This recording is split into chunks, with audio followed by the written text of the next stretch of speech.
Mix lang po tayo ng mix. Ang nilagay ko po dito sa 1.6 kilos na manok, 6 tablespoon na ketchup, 6 tablespoon na secret recipe, yung timpla namin sa limpo kasi all around na po siya. 2 tablespoon na patis or pesos, 5 pieces na kalamansi, 1 tablespoon na vinegar, 6 tablespoon Mamacita's barbecue sauce flavor, 6 tablespoon Mountain Dew. Haluin lang po natin ng haluin para yung timpla niya ay papasok talaga sa loob ng ng manok.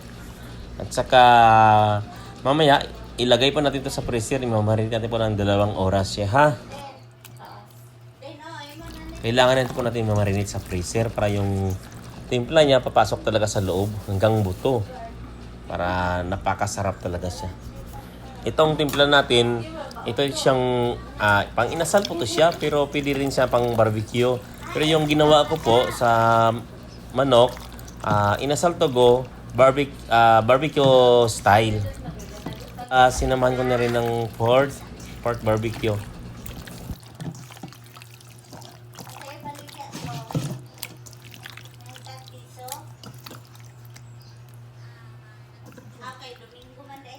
Ito po ilalagay ko lang sa freezer, tapos mamaya tutuhogin ko na po to. Papakita ko sa inyo kung paano magtuhog ng chicken inasal at barbecue. Ito na po.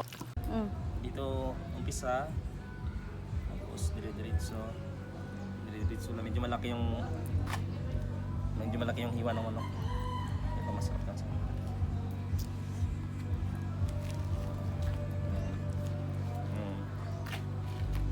malaki talaga.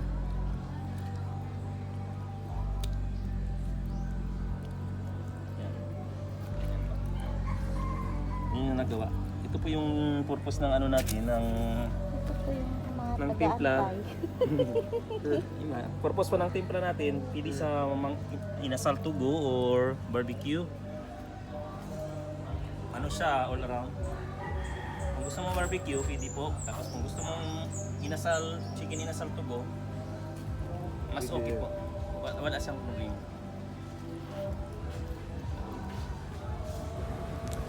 Yan na po yung lulutuan namin na sugbahan o sa Bisaya o griller. Hindi na po ako gumamit ng uling dyan. Saka ito po yung space namin area. Napakaluwag na po yung compound kasi lumipat po kami dito. Yan po, hindi po kami nakatira.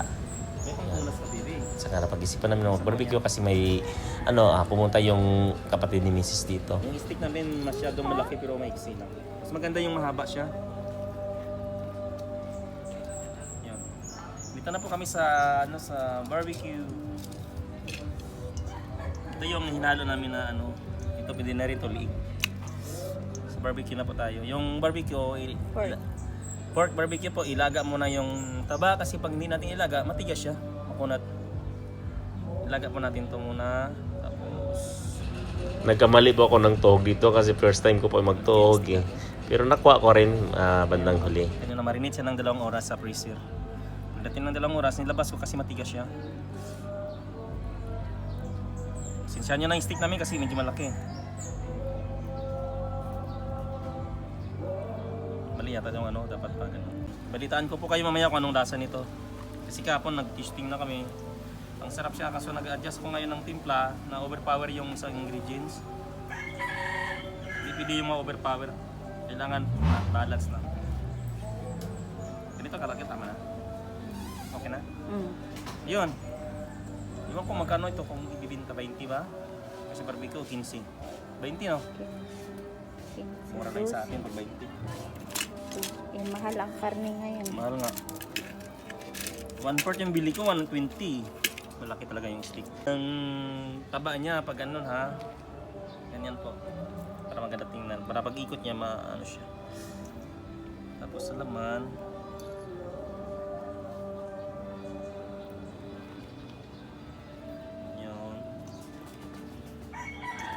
Sa Saudi dito, lagyan pa nila ng bell pepper or carrots. Pero hindi naman pork yun doon. Tupa. Ayan. Kebab. Kebab, okay. tawag. Yung tinatawag na kebab, ano yun, ma-minds mo nila yung karne, gigilingin. Tapos titimplahan at saka buuin yung minds na karne at saka tutugin. Hindi siya tutugin, parang ididikit, Ididikit siya sa ano sa malapad na skewer. skewer.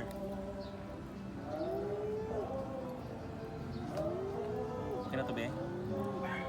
Ganda, no? Okay na. Yan, no? Natuto rin pala tayo, eh. Itong karne na to, mga ano siya, mga 1 kilo and 600 grams. Dalawang manok yung gamit minsan. Di ba? Dalawang manok, maliit kasi yung isa, eh. Yung isang manok, ano lang, eh. Kulang ako 1 kilo. Ilang kilo yun? Yan, tinanggalan pa ng liig. Okay. Dami. Naingit. Ay, hindi na alis yan. Nabigyan na eh. Ano na lagi tagaan? Taba. Di bang kopi? Oo, okay lang. Nag-vlog. Salamat. Parang marami ang taba, baby. Dapat dubilihin natin. No? Okay lang to kasi pangkain lang naman, hindi naman siya pangbenta. Pagkain Pero lang. pag pagbenta Ah, siya, dito lang po yung taba. mostly yung taba sa may ano lang, unahan. Sa baba lang ang taba. Kung pagbenta. Pangkain lang po yan. Trial. Nagtatrial lang kami sa timpla. So, na-fix na rin. Okay na siya.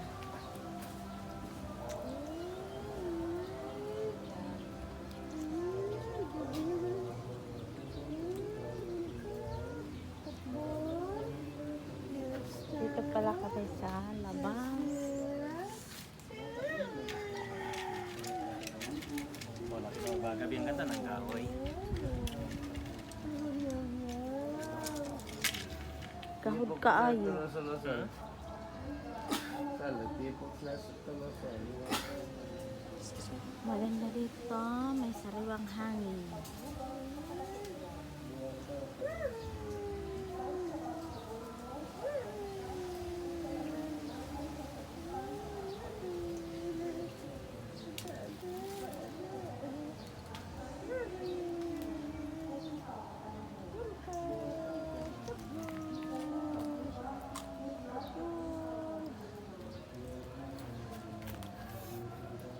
Na-excite na. Okay. Ha? So, mayroon po kami isang liig. Ito, kasi pangkain lang kasi ito eh. Yung pinix ko ngayon, yung timpla namin sa sa bili, sa lechon limpo. Tsaka ito, na-try na namin sa lechon manok. As in, okay siya. Pero kahapon, nag-try din kami ng gusto sana namin kahapon, yung barbecue lang. Kahapon, ako kami, barbecue lang sana. Barbecue, pero yung manok na paghiwa, inasal style, masarap pala siya. Kaya ang ginawa namin ngayon, isang barbecue at saka inasal tugo. Ito barbecue na pork siya, na karne. Ibibigay ko po yung mga recipe niya sa description, pero hindi ko ibibigay lahat kung ilang sangkap kasi malupit kasi yung timpla namin, pagkitaan ng ibang to viewers.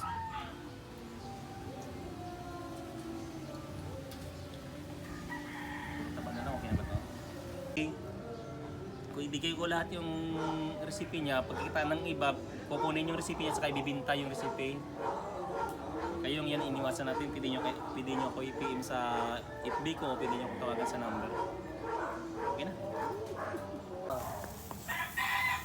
Okay na? Ito na po, isasala na po namin. Yung ginawa po namin, double purpose po siya. Sa chicken, inasal tugo, saka sa baboy, barbecue.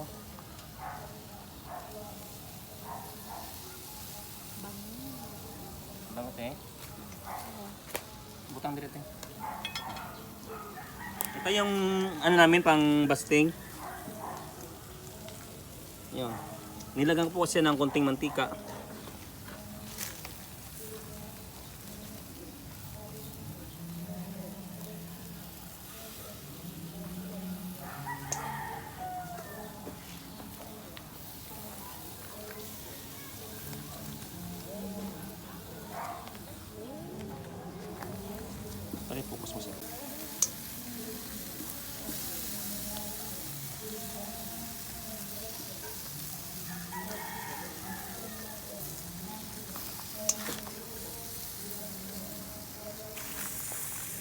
Kailangan natin na every 40 seconds, baliktarin lang natin para yung ano, hindi sa masunog. Para maging perfect yung ano niya, outcome niya, walang makita na sunog. Ganyan ba? Pag mahuli tayo ng baliktad, masusunog siya, pangit tingnan. Huwag natin gayahin yung ano.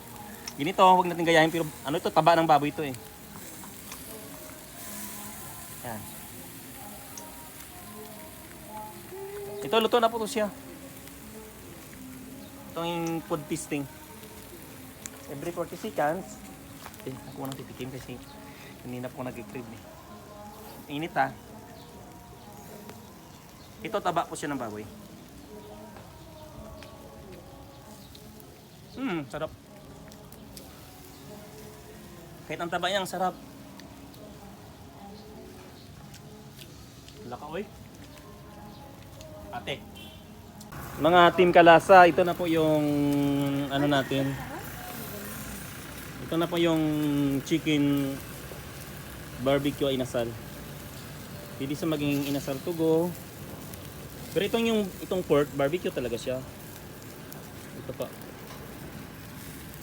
Itong ginamit namin na timpla, sa sinabi ko na kanina na timpla po ng ano, tingnan mo gaano sa ka-juicy ah. Timpla po ito ng lechon Billy. 'Yun. Mga aking Team Kalasa, dito na po yung natapos yung aking video. At please subscribe na lang po sa amin mga video ha, kasi marami pa po kaming i-upload Please dito na subscribe mga my video YouTube na dapat channel yung and malalaman click na notification strategy, bell. yung idea, technique kung paano po talaga paano mga masarap na luto sa mga maging negosyo natin. Ito lang po.